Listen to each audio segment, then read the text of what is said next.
Hello, Vicky. Hi. Hey, Sean. Such a pleasure to meet you. So excited to talk to you. But at first, I want to thank you for all your contributions to animation. Oh, thank you.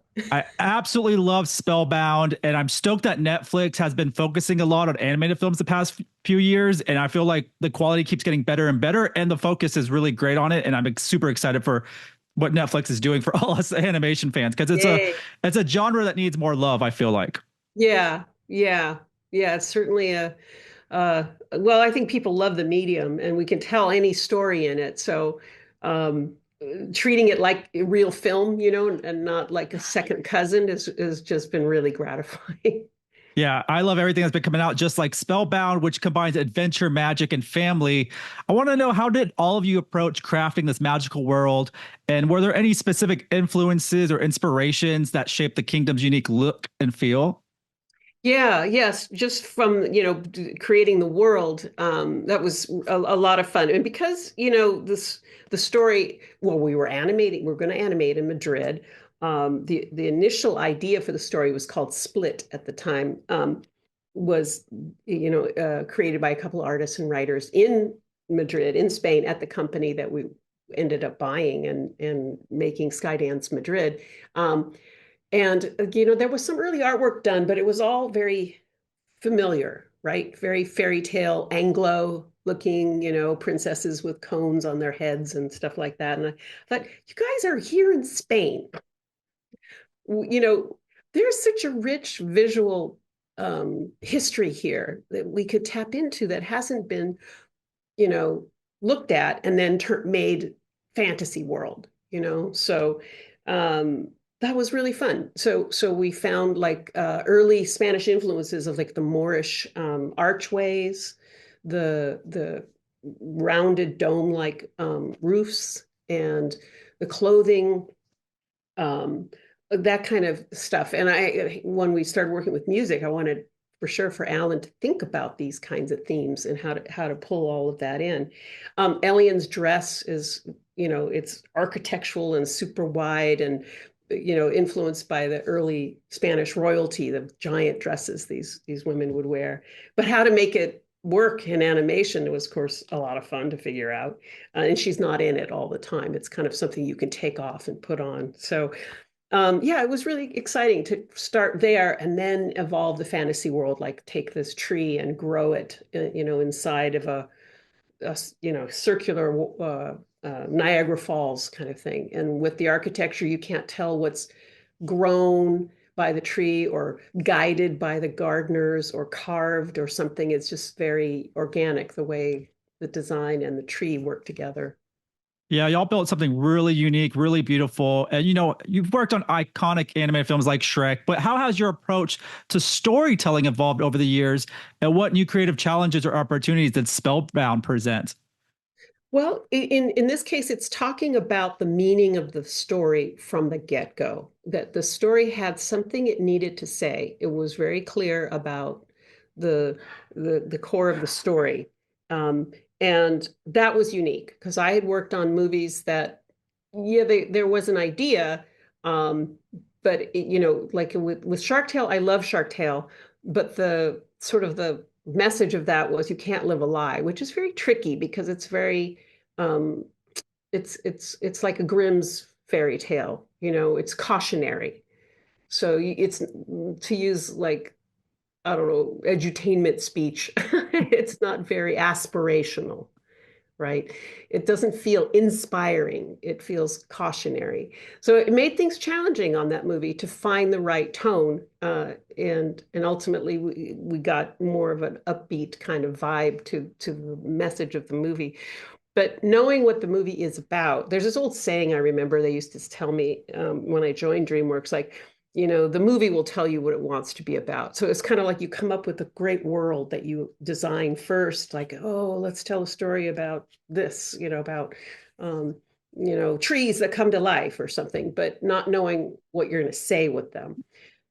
Knowing what this movie had to say, what truth it was going to reveal, became a North Star and made everything else like, is it supporting this or is it not? It just made things um, smarter. for me. It just for where I am, what I've been learning, it's just a more mature way to approach storytelling. Yeah, the messaging is very strong in this film. It's a theme that I honestly don't think I've seen in an animated film. These family challenges and really tackling, some sadness also that happens with some families. What do you hope families take away from this movie? Well, it encourages, I think it will encourage people to listen and talk to one another, remember that the children listen. And whether a parent is caught up with work and overwhelmed with work and forgets that their kid needs some attention, even if they're a teenager, because they won't admit it. They won't admit they want it, but they do. Um, that look, even if the family itself, family looks like it's it's coming apart at the seams to everybody else, that if you see each other, love each other, treat each other with respect, you can come through it and still be family. Doesn't matter what it looks like, can still be family. Those are the kind of things I think that people will feel. Yeah, I think this is going to be a very important film when it comes out. The voice cast is obviously amazing. I don't have to say that. But you obviously have Javier Bardem and Nicole Kidman back together as husband and wife. Oh How did yeah. this pairing happen? And I'm assuming maybe it happened before their last film they did that, or how did that happen? No, yeah, it was after the Ricardo, was that what it was called? Ricardo's. Um, uh, yeah, that was super fun.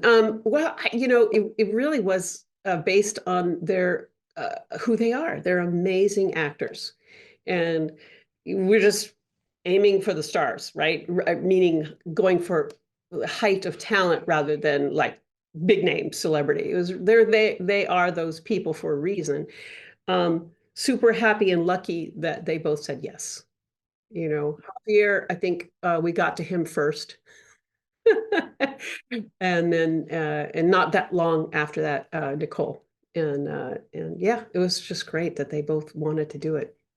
Yeah, I love that. That was kind of a fun little Easter egg at the same time. Yeah, isn't that funny? It is. And you've been part of the animation industry throughout its incredible evolution. In your own opinion, though, like what has been the most significant change or advancement in animation since you began your career? Diversity, just more voices, different kinds of stories. God, did I love Nimona last year? Um, that wouldn't have been possible, you know, 10 years ago, 20 years ago. Um, the stories are, it's just there's more voices, and more it allows for more imagination and stories that go places you don't expect to go. And then visually, wow, it's in a funny way, it's like it feels like we're returning to hand drawn, but in the CG world. Like I think of Ultraman Rising, and it's very painterly. Look, I worked with that production designer, Ramon Zebak.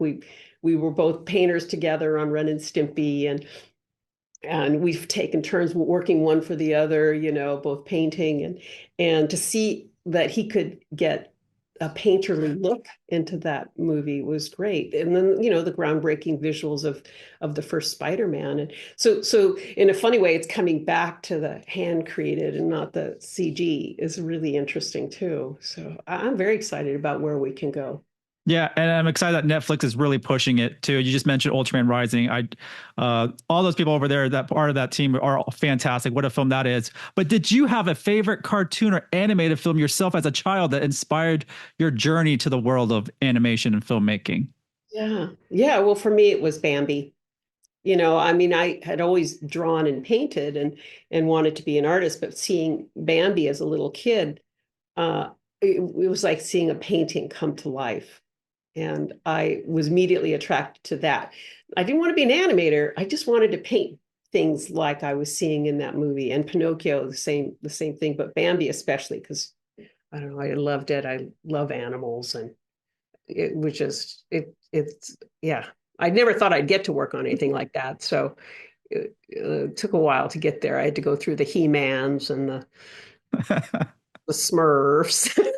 But you're talking my language, all of that too, especially Bambi. I'll tell you, probably Fox and the Hound really stuck with me when I watched that as a child. I Really? thought that was too the nature and the animals. I think that's Yeah. very important to have in some of these films. I just Uh, don't like my animals in clothes. that No, I definitely understand that. Lastly, I do want to ask, reflecting on all your earlier projects, can you share a moment that taught you something invaluable about directing or even storytelling? Um, Gosh, there's so many because I have a lot to learn. I never did film school, you know. Um, I remember when I was kind of transitioning into live action, um, and I had this idea about a scene in post grad where I storyboarded everything. I storyboarded a lot of the movie because that's what I came from, and I think a lot of animation directors do that as they and storyboards are useful to everybody. But I storyboarded a scene, and then I shot exactly what I boarded. I didn't shoot any coverage, and Ivan Reitman said, look, your idea may be good, and it is good, but it might not work. So you need to cover your ass for things in case they don't work. So that's you got to shoot the rest of the story, not just the shoes coming out of the car and stuff like that. So that was and that it's funny. It just sort of really carried over to just think about things bigger than just your first idea or what you think is your best idea.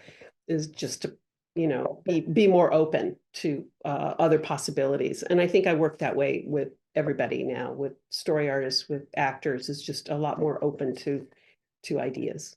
Yeah, that's some great advice right there too, especially from Ivan himself. And now you just mentioned Ren and Stimpy earlier. Now I'm gonna go. That was one of my favorite shows, growing up as well. What a gross show that was, but it stuck with me.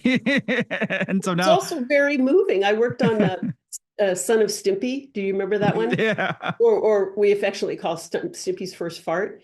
You know, it's gross, but it's so sad. He's hunting for his offspring. yeah. You're bringing back a lot of great memories though from the '90s and a lot of my childhood right there. So I'm definitely gonna revisit that. But Vicky, this was fantastic. Thank you so much for everything you've done and you continue to give us. And I can't wait to what you deliver next. Oh, thank you so much, Sean.